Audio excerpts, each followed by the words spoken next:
Hey, welcome everybody. This is E Professor, and I again have my main man here, Michael Tritthart, with me. And what we are doing today is we have spent a lot of time with Michael and some of the other folks that I have brought in here talking about a lot of free things. And I know Michael agrees with me, and I'm a big proponent. You know, we go free as long as you can, do what you need to do with that. But eventually there is going to have to be a conversation about what does that pay looks like. Okay, I need to up the ante a little bit. I need to be a little more strategic because in all due candor, most programs out there, while you can have a free model, they're all migrating to a pay to play model to some degree.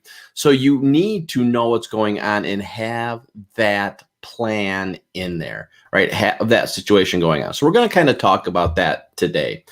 So let me ask you right off the bat, Michael, you know, we were talking about this a little bit earlier about that. Why? Because this all got triggered from a post you did. I think it was an email, maybe it was a Facebook post. I forget what it was now, but it triggered this talking about advertising dollars, Facebook versus Google. Right. And so let's just talk about that. What are you seeing right now? How are you seeing the competitors play out with one another and basically fighting for our dollars? Yeah, absolutely. So, I mean, advertising on different platforms is always going to be big bucks for Google, for Facebook, all these different elements. And what we're seeing right now is definitely a showdown between Facebook and Apple over security and privacy, right? And I think we've all had that experience, and you know, where Justin and I are talking about something. It's like, hey, you know, how the Cleveland Indians doing? And then all of a sudden, here comes Indian tickets and jerseys and everything else showing up in your news feed. It's almost gotten to a point now in many cases, like I just think it, I don't even say it, and it starts to show up, which makes me wonder what the heck have they implanted into my brain, right? I mean, it's just kind of weird how intuitive all of that has become. Well, that's cookie tracking. It's, let's be honest, your device is listening to you. Amazon Echo has 7 microphones in an Echo listening constantly for commands. Well, what else are they listening to? I mean, you know, you can get down the creep factor and the weird factor real quick when it gets into advertising. And so that really has led Apple to kind of lead the charge against all of that and really start to protect the privacy. And there's actually a commercial going on right now. Justin, you've probably seen it, where people who are using an Apple device are walking around like the guy's going, my blood pressure is this, my heart rate is this, as he's walking around. Yeah. And then the 2 coworkers, 2 girls are like, love working with you, heart emoji. Love working with you as well, heart emoji. Hate working with Ethan, puke emoji. You know, and Ethan's like, wait, what did I do, right? And Apple's basically saying, why would you share all this stuff out to the world? Why would you share this online? We're going to start to protect your data. So iOS 14 is a big push for Apple to protect the data of its users. And the big problem with that for Facebook is it's blocking a lot of the cookie capabilities of Facebook ads. And so Facebook is having a bit of a meltdown, a bit of a mini freak out right now. And if you log into your ad platform for Facebook, you're going to see a lot of disclaimers, notifications about iOS 14. Basically, expect the worst when it comes to your advertising. And I think we're starting to see is that really affect the results on the ground. And I've got an example that I'll share with you in a bit, but I want to ask you, Justin, are you starting to hear from people who are saying, well, my ads just aren't performing as well as what they did on Facebook last year? Yeah, 100%. No, there's absolutely no doubt. I'm hearing it now. I'll be honest with you. I really hadn't, and this is embarrassing for me to say, but I didn't correlate it to what you're just having that conversation. I did realize Apple's doing that with the 14. To be honest with you, I assumed Google is being more competitive, so that, you know, people are changing those results. You're absolutely right, though. The cookies, the tracking, if you turn that off, right, it's hard. That's what all that stuff is based on. Well, instead of being a laser-guided missile that's coming right to your house with all of the information that you want, it's just more of carpet bombing. Just hope we're going to hit the ad the way that we need it to hit. And I had one agent yesterday. He gave me a text. He's like, "Hey, you got a second?" I was like, "Yeah, sure." Just curious, have you seen this? I've been doing some Facebook ads, and the results that have been coming in are like really, really spammy lately. Like the people that we're communicating with, they're like, I never filled that form in. I have no earthly idea what you're doing. How did you get this information?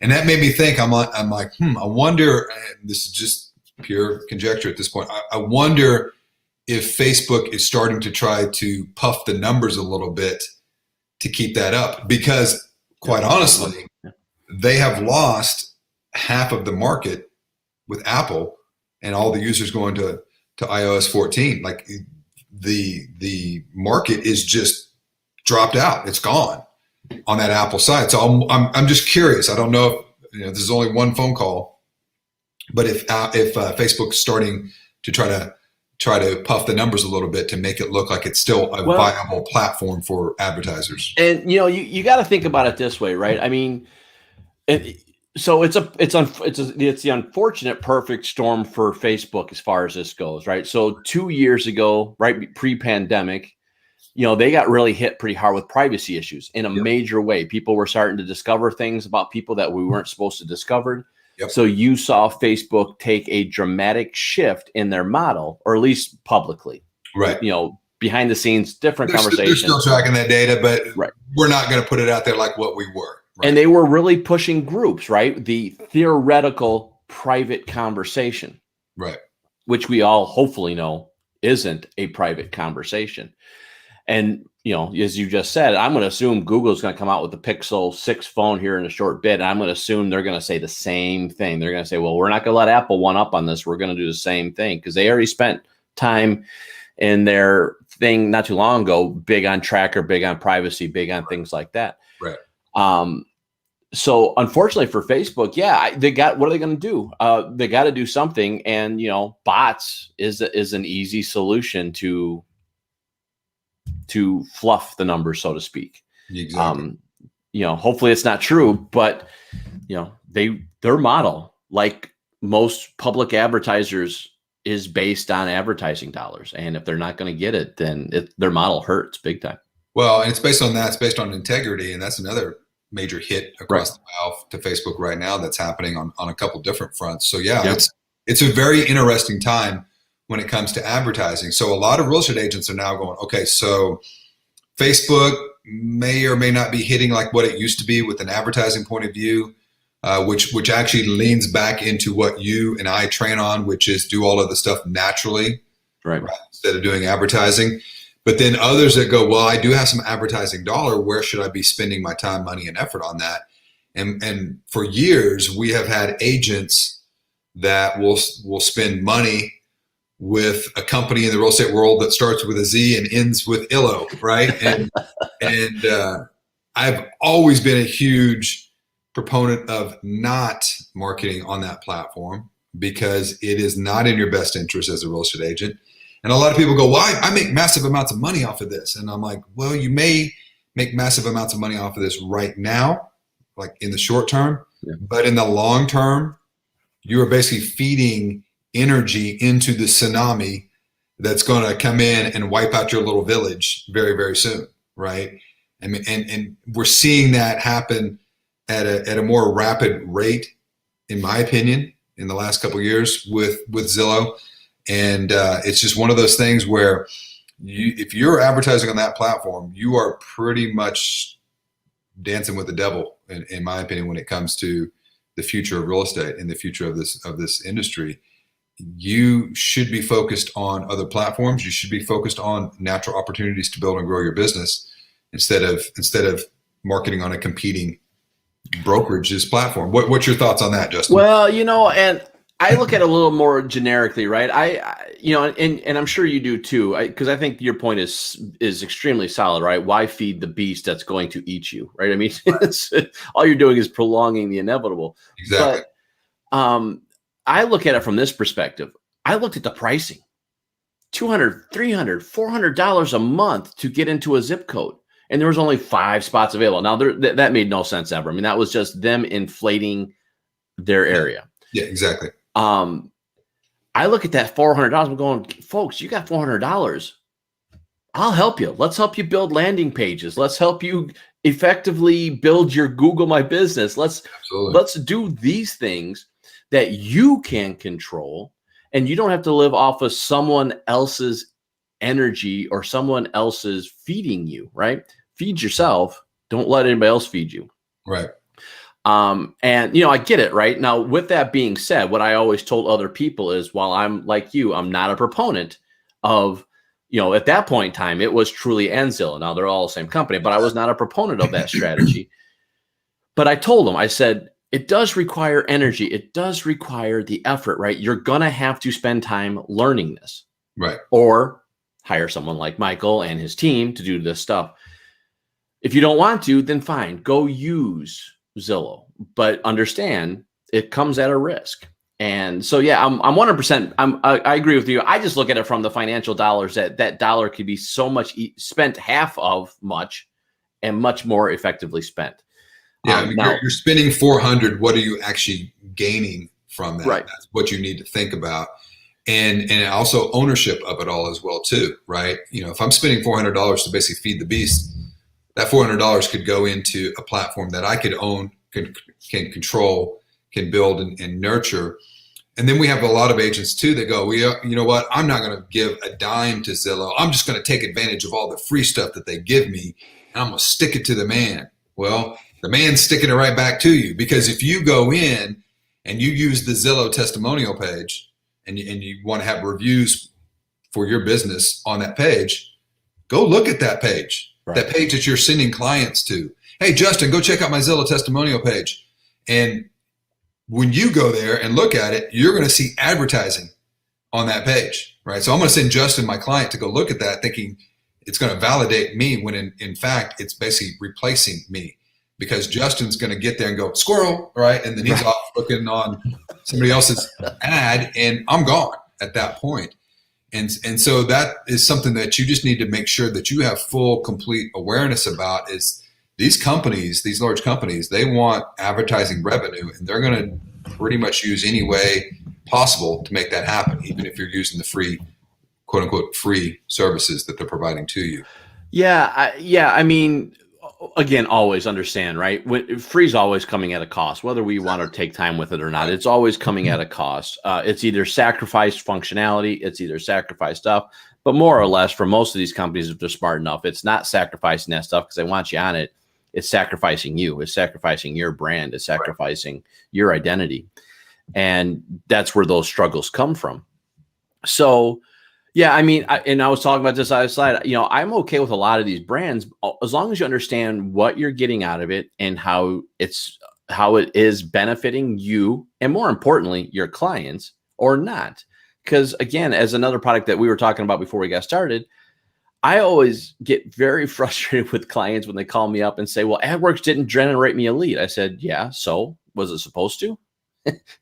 Their model doesn't generate. Now you'll get a onesie, twosie here and there, and they will tell you they generate leads, but they're just mass marketing, right? They're hitting the Wall Street Magazine, your Tribunes or Times. They're hitting all this magazine. They're essentially just planting a digital yard sign on the internet for you, getting eyeballs, which is extremely valuable as long as you understand that's what it's doing for you. Right. And so for me, it's always going back to understanding Zillow, Trulia, Redfin, all the Google phone calls that I'm getting right now. Hey, I can get you on the first page of Google. All that stuff comes at a cost, comes after time, but you have to understand and know those questions we have to ask and how we do it better. And really going back to what you said earlier, especially with Facebook and with Google and these other platforms, is it even the best model right now? Which I think it's really, really not. I don't think Facebook advertising is where to be at. Now, mind you, I'm not going to speak for you, Michael, but I will speak for me. I am the last 2 years, Facebook leery, right? I am very cautious in that arena for many, many reasons. We won't go down that rabbit hole today. So I just want to preface that by saying, please understand, I could be a little jaded, little subjective about that conversation. Yeah. Well, no, and I'm with you on that as well too. And I think that is also, and see, both of us are kind of in this rock and a hard spot in the fact that we're talking tech, but big tech has kind of reared its ugly head in the last couple of years, right? Mm-hmm. And the control of what they have over your personal life, your business life, your financial life, all aspects. And so you do have to walk that fine line, and you do have to be awake and aware as to what all of this data is being done to either advance your business or use to track about you. And there is a good side, and of course there is a bad side. And I think a lot more people are more acutely aware of the big tech world and how that's affecting all of us. Yeah, I'll be honest. I wish more were. I think, if they hear from the news, they have some suspicion, but the problem is, and I forget, I don't know if you know what the name of it is, but there's a Netflix show talking about the internet, social media, and what they're doing and how they're trying to get your data. Social Dilemma. There you go. Really good one, folks. I would recommend watching that. Now, I'll mind you, please understand, it is a Netflix show, so that is the 1,000-foot level conversation. And we will keep it there as well. We won't go to to the minutia. I was telling everybody, you're going to watch that show, and then you're going to want to take all your devices and go throw them in the trash and go live in a cabin off the grid, right?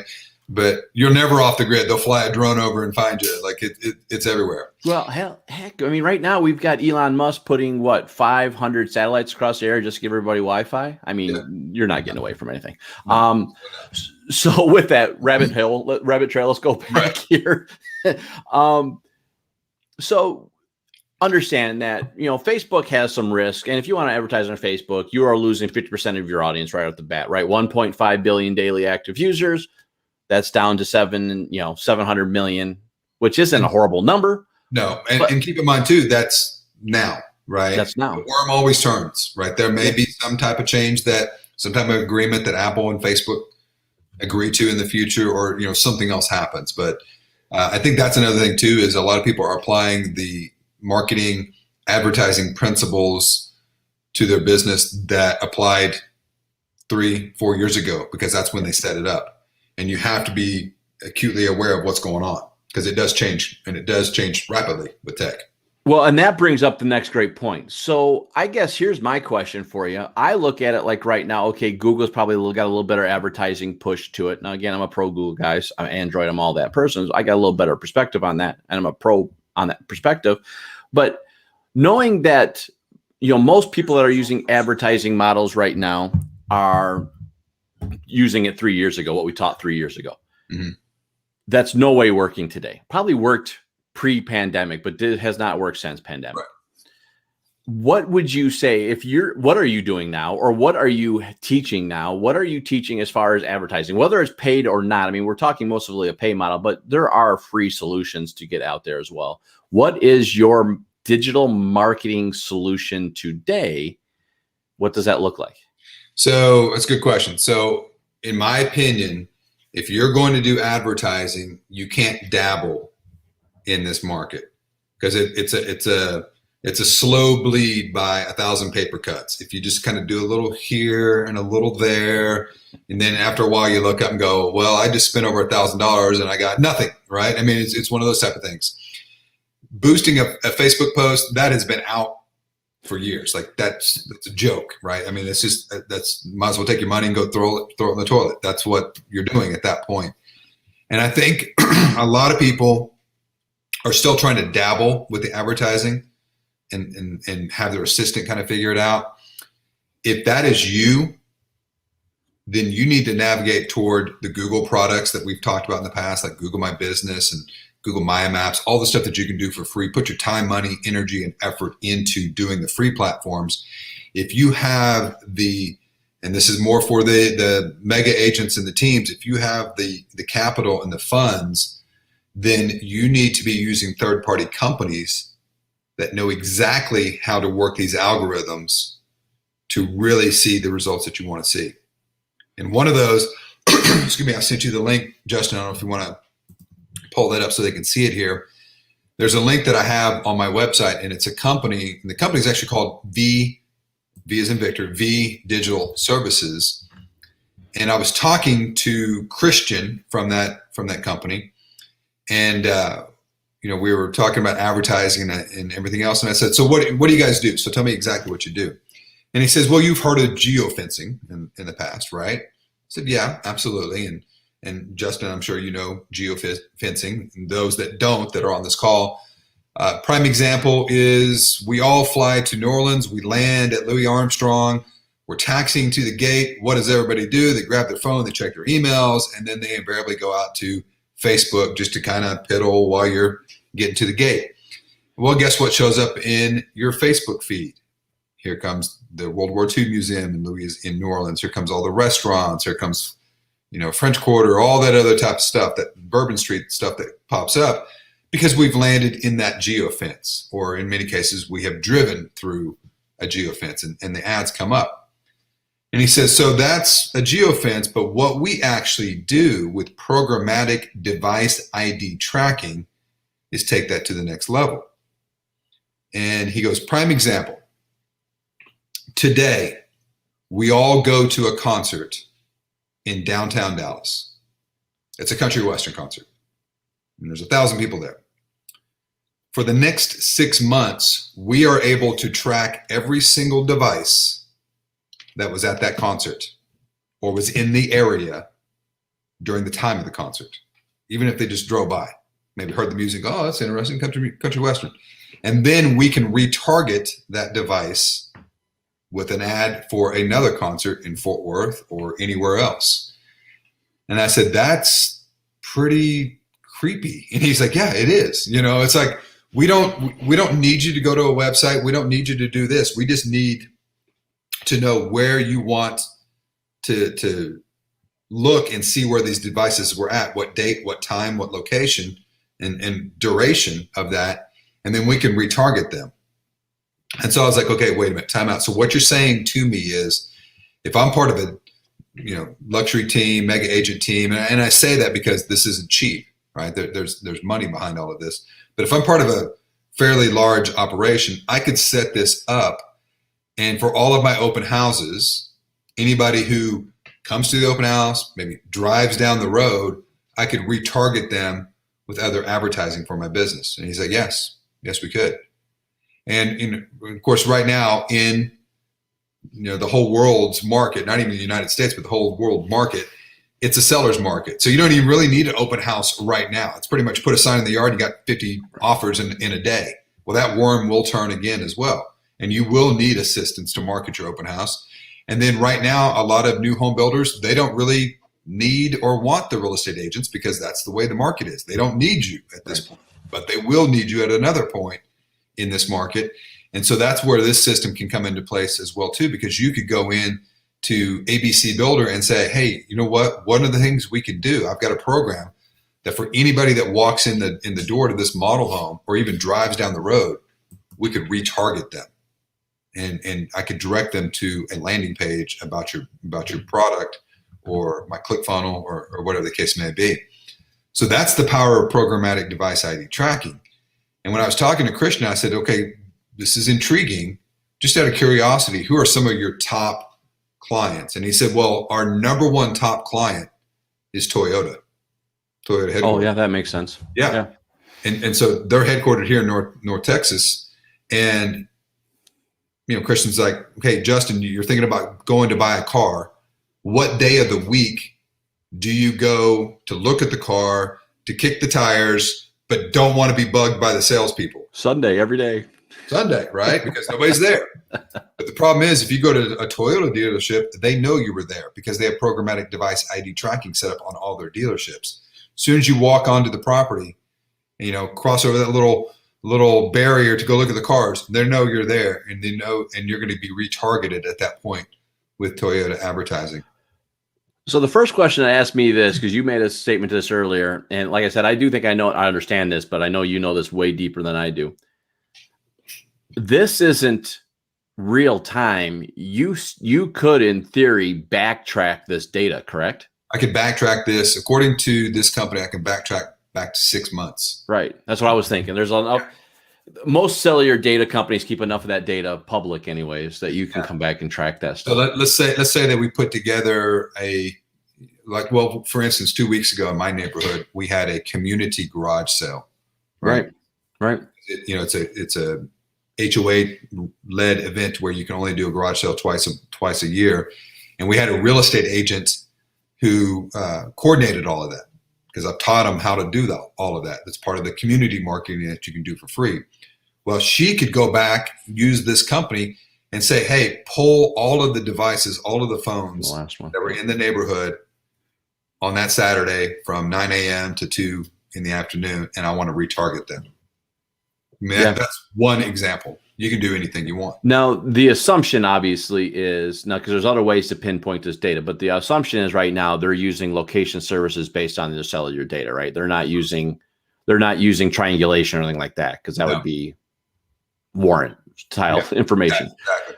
I mean, honestly, if they go, how in the world are they doing this? This is creepy. This is weird. Just go out to Google local guides. Oh yeah, no, a free platform, and go out to your history. And what'll happen is you can pull the history of where your device was last year on this date, in this month, and you can do that for last week, last month, last year. And basically every time you hit a cell tower, they're tracking your activity. They're tracking where you're at and when you were there and everything. So it's out there. Right? No, and I love that, right? Because one of the things that we can't, like Facebook ran into problems, right? Facebook with fair housing ran into issues again pre-pandemic, right?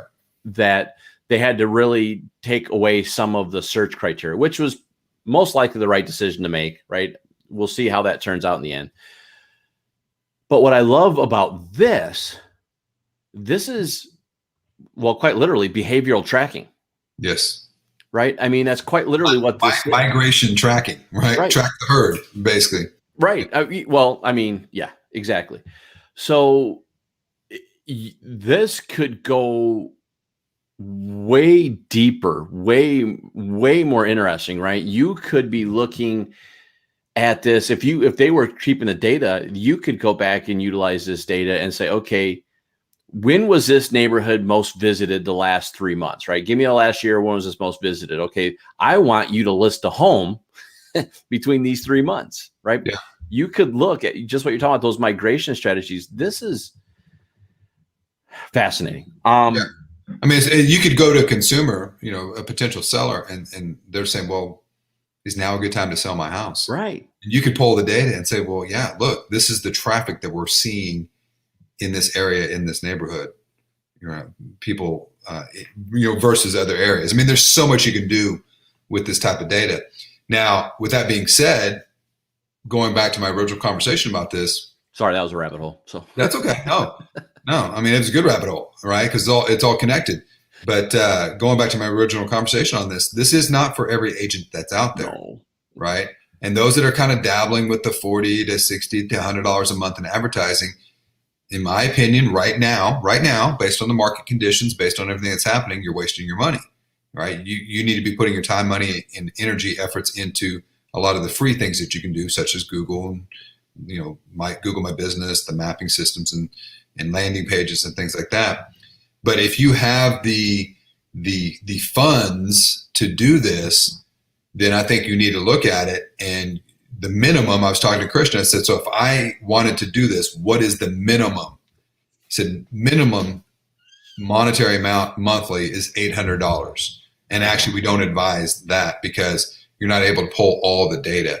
So easily, you could be spending about $1,000 to $1,200 a month, but we can show you the return rates that others are getting, not just within the real estate world, but Toyota and everything else. And I think the type of data that we're able to collect and the results that you're getting from that, it definitely justifies the price. Well, and I look at it like this, right? If you're talking that kind of data, yeah, you're talking mega teams, right. Mega agents, offices, brokerages in general, right? Offices and brokerages, and even maybe associations if they're trying to break down analytic data for their agents. Right. Those could be definitely big value items for them that, even though $1,000, $1,200 isn't cheap, definitely can produce some really good results for the office. Yeah. Especially if I wanted to lead generate, if I came as an office promising leads, this might be where I'd spend my money right now. In all due honesty, I don't, again, I'm still a big proponent.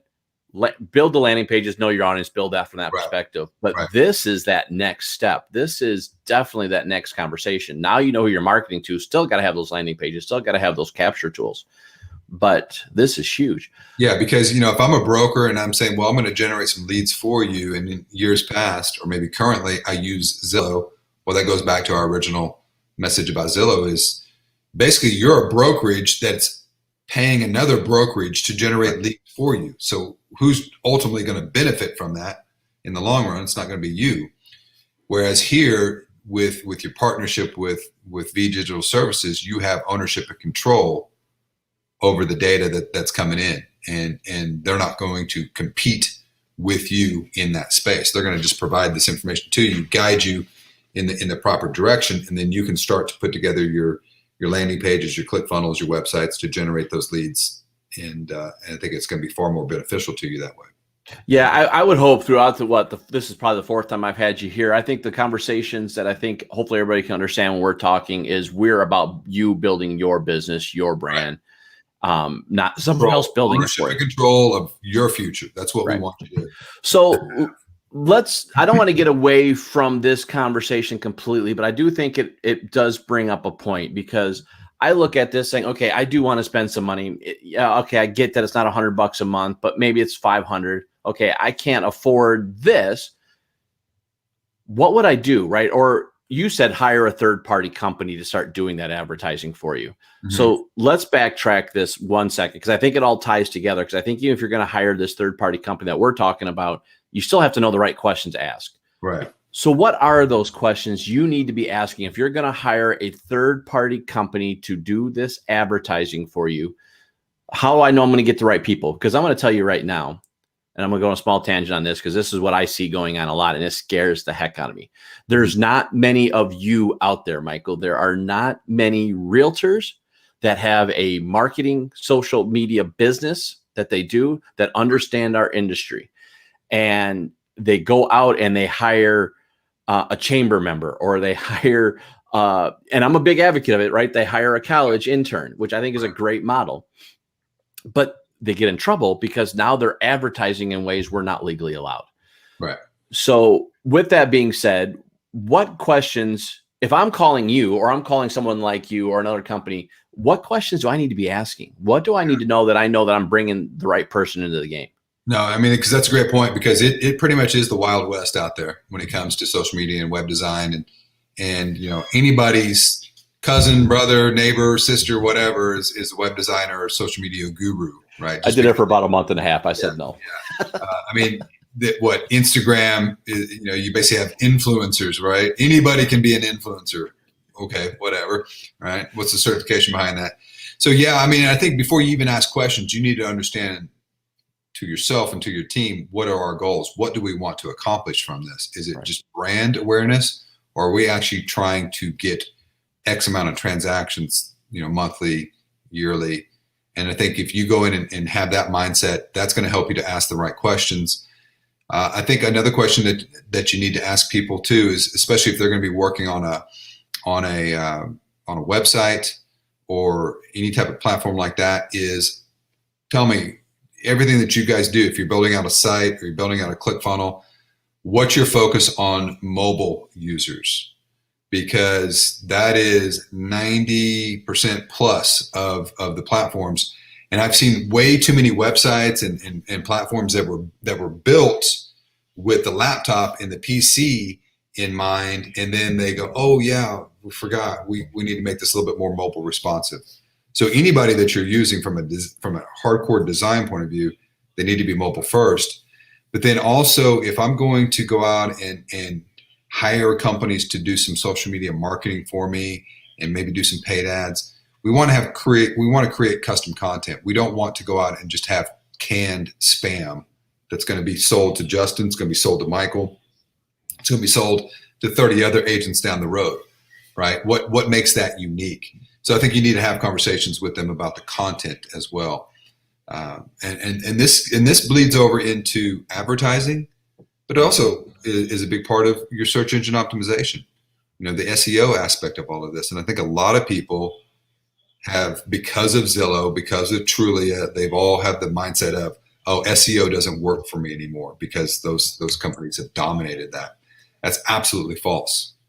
You know, if I went in and said, well, I'm going to do a search for Dallas real estate, yeah, Zillow is going to dominate that at that level. Mm-hmm. But I can go out and I can do searches at the subdivision level, at the neighborhood level, some of the smaller city levels, and get original content created on a social media platform, but also on a website platform that are going to help me to get to the first page.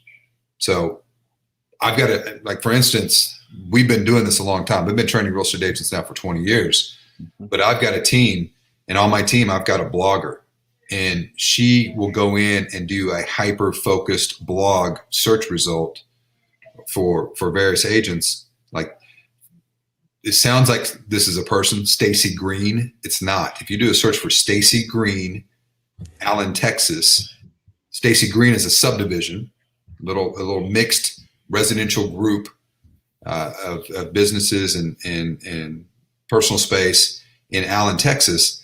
And if you do a search for Stacy Green, Allen, Texas, we've got a real estate agent who comes up on the first page on a 20 million search result, because it's a combination of original content, Google My Maps, YouTube, all that other type of stuff, content that my designers created. So original, local, niche content is what you really want to glean from these people when you're interviewing. That's my opinion. No, and I couldn't agree more. My analogy always has been, it is the big cargo ships versus you being the tugboat, right? I mean, we can make the quick turns. They have to go through so much stuff. They just don't have the ability to change quick enough. And we can do that. So absolutely. I love those things, because I do think that's what you got to understand is, I can't tell you, Michael, I am so tired of going to the conferences and every year saying, hey, we've got this bulk content you can use. Yeah. Okay. Wow. Thanks. Right. How many other agents are you selling this to? Don't worry about that part. No, it's good. It's good stuff. Yeah. By the way, do you understand that SEO only gives credit to the first person that produces it, not the 500 that did it after me? That's right. So it's like, so I just always laugh on that. And to be honest with you, I get it, but that's why I love what you do a lot with this stuff, because you have understood that almost from the very beginning. Right. I have almost understood that from you from the very beginning. Yeah. No, I mean, it's just one of those things where once you have that awareness of it, then you see it in a whole different light, and you realize that the vast majority of the stuff that's out there is garbage. Yeah.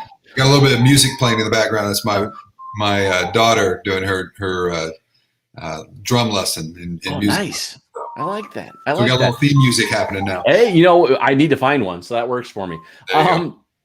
But so I love that conversation, right? So we need to make sure that they're for us. So, you're almost talking VA level business type people, ones that are going to spend time understanding who you are and want to understand that conversation. So the next question, I guess, to that tangent would be this. Now, how to ask this? What does that advertising look like? Right? What would I do? What, is it about the subdivision? I mean, I know I'm kind of dancing on this a little bit without going too deep onto this one, but we know what the questions to ask, but how do I know when I'm looking at them now that they're building it, that they're building what I should be seeing that I want, right? How much do I got to know what I need to produce versus how much do I got to rely on their knowledge? Essentially, is the question I'm trying to ask. Well, and I think that goes back to your original question of what you want for your business. And I've seen some really effective ones that are about the brand and about the agent, right? And how that agent is going to want to communicate to the client. And then I've seen some other ones that are all about the community and the lifestyle that you're trying to convey to these people. So you don't really want to mix the two. Like, you want to have one or the other. Right. And I think that's the hard part that a lot of agents run into, is they try to hit the board with everything, right? Find one thing that you want to focus on. Is it brand improvement, or is it community and becoming the hub of that community? And really dive deep on that first, master that, then you can move to the next one. Right. So it's always my mantra: master one thing, move on to the next type of analogy. Yeah. So that's perfect. I guess, okay, so with that being said, here's the next thing to ask you. How much of the advertising, like me and you, right? We can go into the weeds. We could go super deep into the conversations, geocaching, point IDs, all the, device IDs, stuff like that we're talking about. And we can get super nerdy. And that's great for me because I can ask the questions and feel confident. But how deep do the regular agent, the team leads, the office manager need to know about this stuff to feel like they're going to be able to hire the right person? No, it's a good question. I think that's going to be one of those things where, quite honestly, if you really wanted to succeed with this, instead of hiring somebody necessarily on your team to do this, you hire a company to manage this. I mean, this is where you would actually go out and say, I need to get the true professionals. I don't want to try to hire one of them to be on my team just because they're young and they get social media and they think they can do it type of situation. This is, again, where I would lean back into V Digital Services or any of these other companies that it is their sole purpose and focus to go out and build these brands. Think like Toyota when it comes to brand image and brand recognition versus a competing real estate team that's out there. That's kind of where I would lean. Yeah, and I completely agree. Because again, going back to how we first started this, right? Those companies that are charging you $250, $400, $500 per zip code, save that money. That's the same money that you're going to pay for these guys anyways, and it's going to give you such a better bang for the buck. Yeah. You do have, and again, we've mentioned these before. We talked about ClickFunnels last time. We've talked about Google My Business. We've talked about these things. If you missed those, go back and check our previous episodes. Yeah. We may come back to visit again. But and also right now I'm throwing one of Michael's links out there from the Google side of the world that we had out there. So come out there and click on those links. They'll be in the notes page on this stuff. But you need to have this in here. And it's funny because there's a new certification that's out there for assistants, just came out. Real estate has built one for assistants. Right. And I like the idea, but one of the conversations they're having is what does this assistant need to know? What do they not need to know? And this was why I asked that question, because I am under the opinion of what you just exactly said. Don't make this person be that. No. Don't make them be this. Hire this person. Make them to be the one managing it, yeah. But don't make them be the person to do this. Leverage is key, and leverage can extend down multiple levels. A lot of times agents go, oh, I need some leverage. I'm going to hire somebody, and then they're going to be my jack of all trades. They're going to learn like 30 different things. They're going to be my social media guru. They're going to be my staging guru. They're going to be my transactional coordinator. They're going to do basically they're going to be the person that I'm going to dump everything onto that I don't want to do. Right. And if you really are going to design this effectively, you, again, need to think like Toyota. You need to think like these corporations and get layers of leverage in place. Right. And I love it. So with that, we've been doing this for about 45 minutes. I don't want to kill all your time, but I'm going to synopsize this and you tell me if we missed a conversation point. So first and foremost, build your free stuff, folks. Build that free stuff. Build your Google My Business. Build your Google My Maps. Take advantage of your SEO, take advantage of that stuff. If you're going to start looking for advertising, look to hire someone, know what you need to know what you're trying to do, know those areas that you're trying to become the go-to resource. I don't like using the word expert, but use that, be that person. Right. And then if you can, start leveraging some of the new technology, be aware, start researching this, or at least listen to me or Michael or someone like that is talking about these topics. So you know when to look for these new tools like the device IDs that people are starting to use for their business models. What did I miss? One of the other things too that I do to help me kind of just stay on top of elements is I go out, and it's been around for years and it's free. Anybody can do it. Just go out to Google, do a search for Google Alerts, and you can set up Google Alerts for any topic that you want. Real estate marketing, Zillow, Facebook, Apple, whatever. So whenever, an announcement has been made or something's happening, you're going to get an email on that topic. You don't necessarily have to click on the email and look at and read every article, but you can look at the title and go, oh, I think that applies to what I need to know. Click, and then it takes you into that, and you're seeing that information. So just having that awareness as to what's out there, I think is another part of it. And just know that, like I said earlier, leverage is not a dirty word. Leverage is a good thing, and it can be applied on so many different levels to your business. You've got the Google Biz Secrets link down below that's scrolling across. That's how you can leverage all the free stuff. But then all the things we talked about today can help you to build and grow your brand through proper advertising and marketing. Yeah, I would say I don't think me or you, it wouldn't be a stretch to say neither one of us are really pro Facebook advertising at this point in time. I would say I'm not pro Twitter. I would still say Google's got some ideas, but I do think I love the point ID that you talked about, the device ID. I think that's tremendously huge.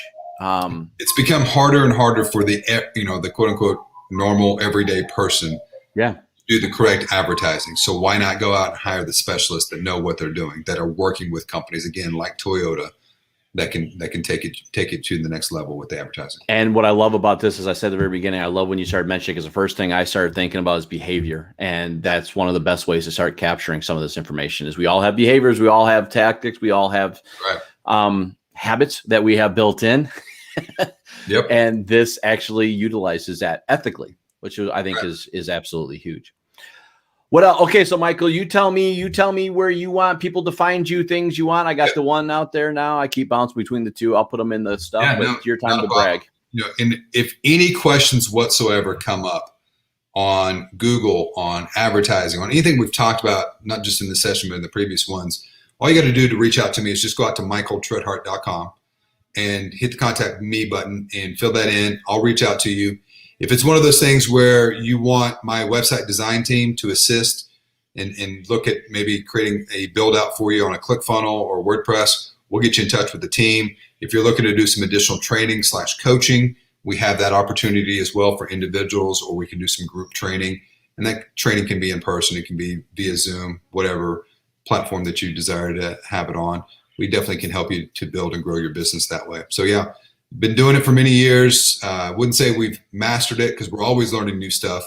And so we're always finding new little tweaks and nuances to it. And especially with technology, because what we taught you 3 years ago is completely different than what it is 3 days ago, because it just changes and it changes that quickly. So it's always keen to use the experts, not just in the build out, but in the training to move your business forward.